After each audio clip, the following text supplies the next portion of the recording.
Terima kasih untuk Anda yang masih bergabung bersama dengan kami dan di segmen ini kita akan review jalannya perdagangan di sepanjang hari ini pasca libur panjang akhir pekan di mana negara saham gabungan lagi-lagi kembali mengalami koreksi yang cukup dalam dan kami ingatkan kembali Anda masih bisa berpartisipasi di WhatsApp interaktif di 0812 di 8788 di 3723 seperti yang tertera di layar televisi Anda nantinya. Dan saat ini kami sudah terhubung melalui Zoom bersama dengan Bapak Ahmad Yakiye selaku Head Online Trading BCA Sekuritas. Kita akan langsung sapa saja Pak Yaki. Selamat sore, apa kabar Pak? Selamat sore Mas Dev, baik. Terima kasih banyak Pak Yaki sudah meluangkan waktu di IDA Channel pasca libur panjang akhir pekan. Ini harga saham gabungan hari ini mengalami koreksi yang cukup dalam Pak, di atas 1%, tampaknya mengikuti Wall Street pasca dari The Fed mempertahankan posisi suku bunga, namun ada sinyal hawkish nih, kehati-hatian ke depannya mengingat data inflasi tampaknya belum mengarah signifikan ke target 2%. Analisis Anda?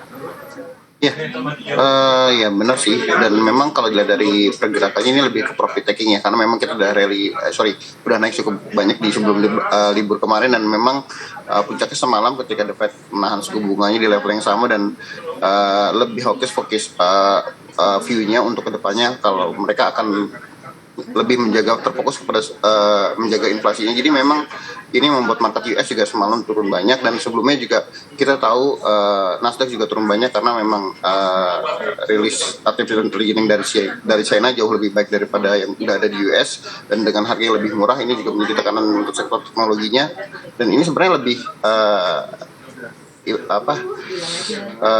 refleksi aja sih dari market US sih. Jadi harusnya nggak terlalu panik kalau memang sekarang turun di 1,25% ya. Cuman kalau kita lihat big movernya lebih dari bank ya, dari BCA, BRI dan Mandiri.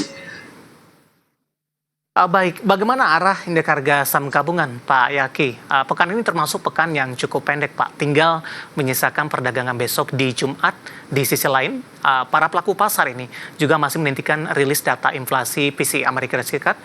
Jadwalnya kalau tidak salah Jumat malam, Pak. Apakah ini akan makin menguatkan hawkish The Fed atau mungkin ada potensi penurunan data inflasi sehingga hawkish The Fed agak sedikit berkurang?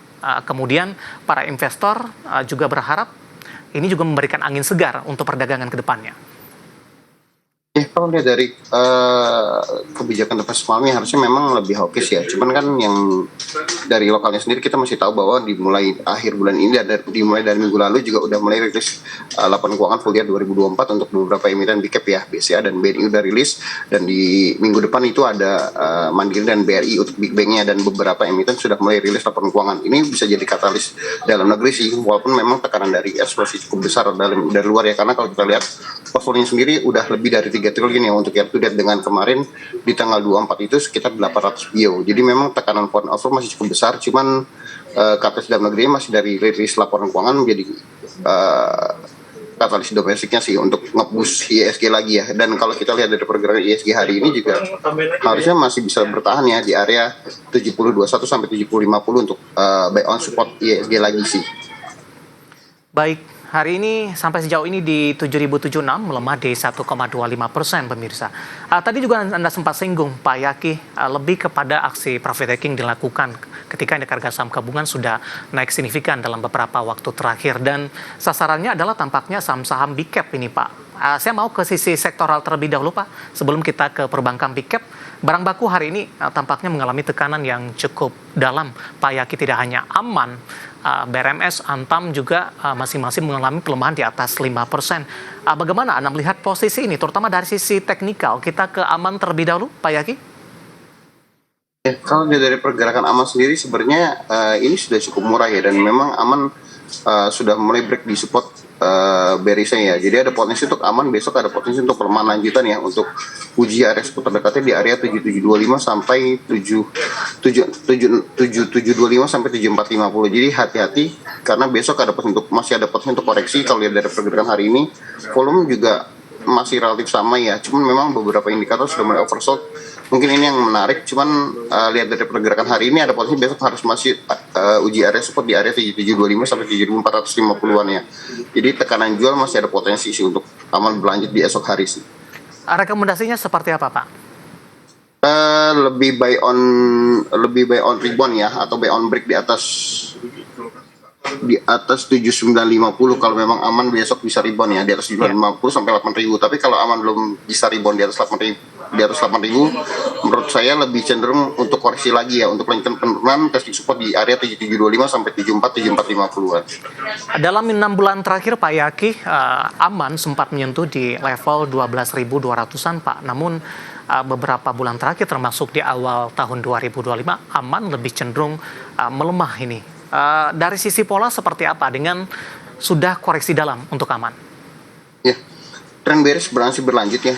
Kalau kita lihat dari pergerakan sejak akhir Mei 2024 dan kemungkinan ini akan masih terus berlanjut karena memang kalau lihat dari spot trendnya juga masih ada potensi untuk koreksi minor lanjutan jika besok break di bawah 725 masih tren bearishnya mungkin masih berlanjut sih. Jadi 725 7450 sebaiknya menurut saya sih kalau memang jebol better di position atau stop loss sih karena memang ada potensi untuk koreksi lanjutan sih sampai ke level di area 5.600 sampai 6.000-an sih. Baik, masih dari barang baku Pak, kita coba ke Antam. Hari ini juga tertekan cukup dalam di 6,38% di 13.95. Analisis dan rekomendasinya untuk Antam.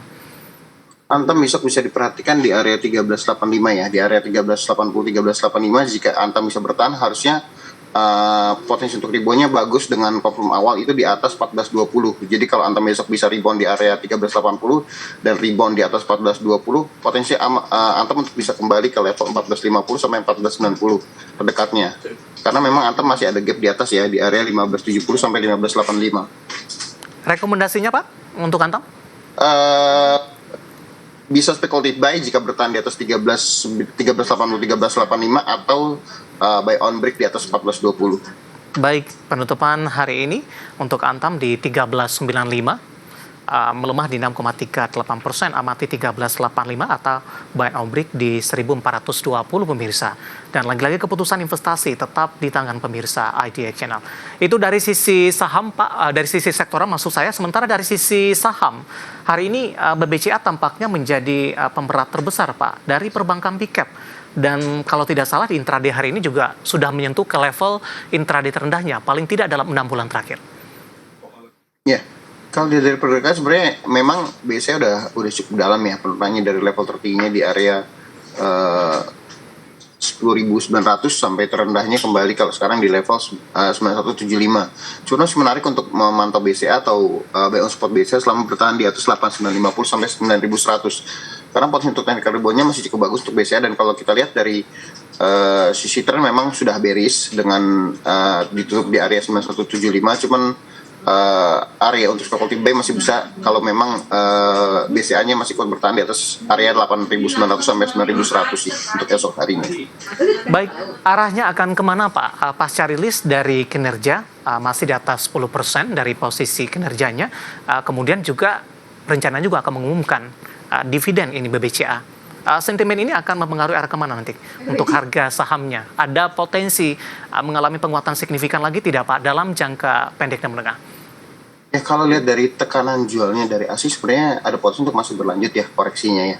Karena memang kalau kita lihat dalam 5 hari perdagangan terakhir itu asing net sell-nya sudah lebih dari 2,3 triliun ya di regulernya sendiri. Jadi memang ada potensi untuk koreksi berlanjut, cuman harusnya udah nggak terlalu banyak ya karena kalau kita historically jarang biasanya tuh untuk keluar exit lebih dari 2,3 triliun itu karena biasanya terakhir biasanya koreksi itu di Maret 2024 itu nggak terlalu besar ya, ini terlalu masif sih keluarnya. Jadi memang tekanan jual masih cukup ada, teman harusnya lebih relatif terbatas dengan kondisi udah keluar lebih dari 2,3 T. Jadi ada potensi technical rebound atau reversal menarik selama bertahan di atas 8.900 sampai 9.000-nya.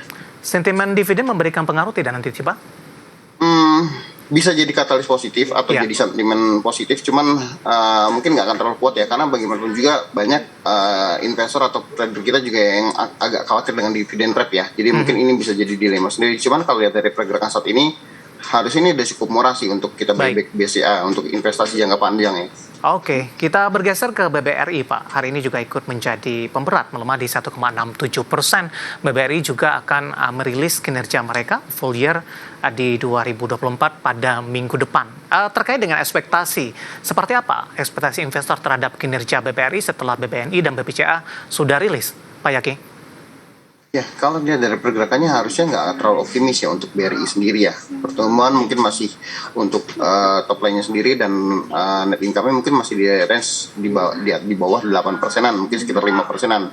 Jadi masih lebih soft daripada tahun-tahun sebelumnya. Cuman secara nilai itu laba BRI pasti masih lebih tinggi daripada BCA dan Mandiri. Ini yang masih harus diperhatikan oleh investor. Jadi mau lihat growth-nya atau mau lihat result akhirnya. Cuman memang dengan kondisi ini agak susah ya untuk melihat kinerja pertumbuhan BRI untuk kedepannya, karena memang kredit UMKM kan juga semakin diperketat ya, walaupun dan kemarin juga berita wacana terkait aturan penghapusan kredit macet untuk bank-bank BUMN juga menjadi tekanan lain ya untuk Big Bank, karena memang yang dikhawatirkan orang kan ini bagaimana proses penghapusannya, walaupun memang secara struktural penghapusan itu harusnya tidak mengganggu kinerja perbankan, karena memang dari awal setiap filteran kredit itu sudah ada pencadangannya. Baik, support dan resisten untuk BBRI. Arah selanjutnya, terutama jelang dari rilis kinerja dan pasca rilis kinerja nantinya. Ya, ini besok harus diperhatikan BRI di area 4.100. Kalau sampai jebol 4.100 ada potensi untuk BRI kembali ke level 3.990 sampai 4.000. Cuman kalau BRI bisa bertahan di level 4.100, potensi reversal BRI cukup bagus untuk balik ke level terdekatnya di 4.190 sampai 4.220 dan atasnya lagi di 4.260 sampai 4.350-an. Jadi harus diperhatikan level penentunya di 4.100 sih. Baik. Mau turun ke 3.990 atau balik lagi rebound ke 4.190-an sampai 4.220. Oke, penutupan hari ini di 4.120, intraday terendah sempat ke 4.090 dan lagi-lagi keputusan investasi tetap ada di tangan pemirsa IDA Channel. Pak Yaki, kita hold terlebih dahulu, kita akan jeda, nanti kita akan coba lihat saham-saham pilihan apa saja yang direkomendasikan dan sekaligus update penutupan perdagangan di sesi kedua, dan pemirsa kami akan segera kembali sesaat lagi.